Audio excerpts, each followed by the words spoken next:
Sunday afternoon when the water was coming up the street. Went to our neighbors and haven't been home since.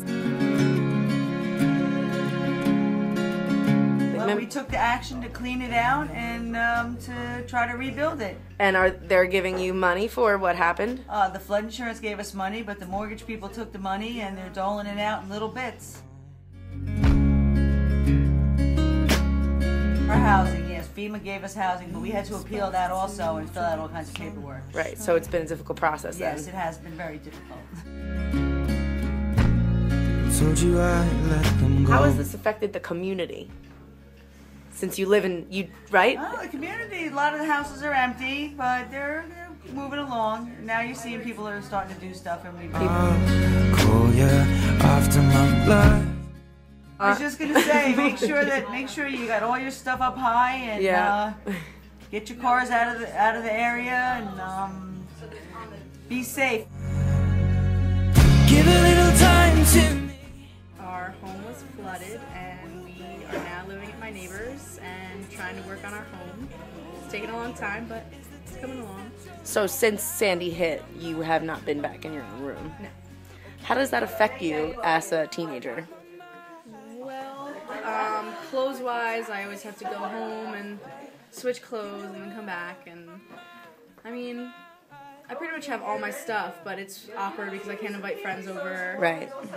I always have to go out somewhere at night because everyone's always home. How has it affected your community? Like, I guess in high school, your friends, like, is there like a community-wide awareness for what happened? Is it been really hard, or? Well, the schools have been trying to help the students that have been affected, so we got a check for $500 from the school. Okay. But otherwise, I mean, only a certain amount of people were affected, so they kind of like dealing with it personally. Right, so it's more individual. Yeah. Has it been hard on your parents? Yeah, I feel really bad daily watching them try to struggle getting money from the insurance company. Right. Try to get back in the house faster because it's really uncomfortable living in someone else's home. Yeah.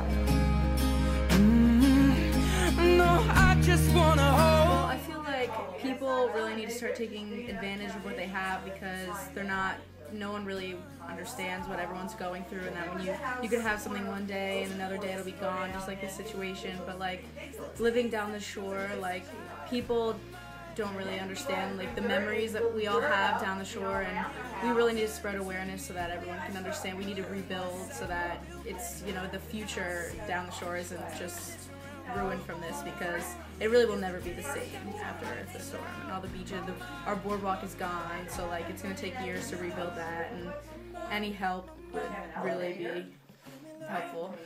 And just please state your name, age, and where you live. Megan Farrell, age 16, and I live in Long Branch, New Jersey. Thank you very much, Meg. Give me love. I've been for the past 20 years. So the whole complexion is going to change. All the good people, the working people that moved there and have lived there for generations in their homes, and they own their homes. They're not covered with much insurance, so they're not going to be able to afford to raise it. They might not be qualified. So what's going to happen is the old fishermen and boat builders are going to have to sell at a cheap price and take what they could get, and then people will come in as investors with money, you know, make an opportunity and take advantage of all this situation and buy things up and knock it down and build new expensive homes. New homes, probably new condos. Condos, all the, well, you saw what Pier Village looks like. Yeah. Union Beach and Atlantic Highlands around there, they might not even be able to build anything. They just put a boardwalk and townhouses. Yeah, probably a lot of local, traditional. All gone. Yeah. So you think this is definitely going to affect the community? Definitely. Community be a whole new community. Right. Even not just Long Branch, but Seabright and. Seabright especially because it was totally underwater. And a place like Manasquan, they were flooded out. All those places are going to be completely changed. Yeah. Do you think that there's anything, not we as people could do, but do you think there's any changes that could be made to help in a positive way? Yeah, they could, you know, the insurance and the banking systems could get a little bit more responsive and quicker, and have a little more heart, because Aunt Sharon probably told you what we're going through with the mortgage company. It keeps taking our insurance money. Yeah, and I know a lot of families are going through this. Yes, it's and I know a lot of contractors down by me in the public houses that I frequent.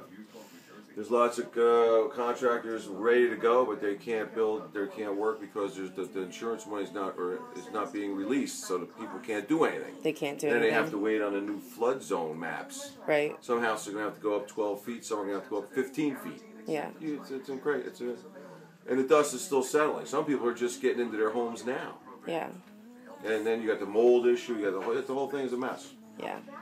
All right, well, anything else you'd like to say? Maybe any tips for the future? Any other families that are going through this? Anything you'd like to tell them? Advice? Advice at this stage? I need therapy at this stage. I mean, I need advice. So fill to me the parting glass. Good night and joy be with you.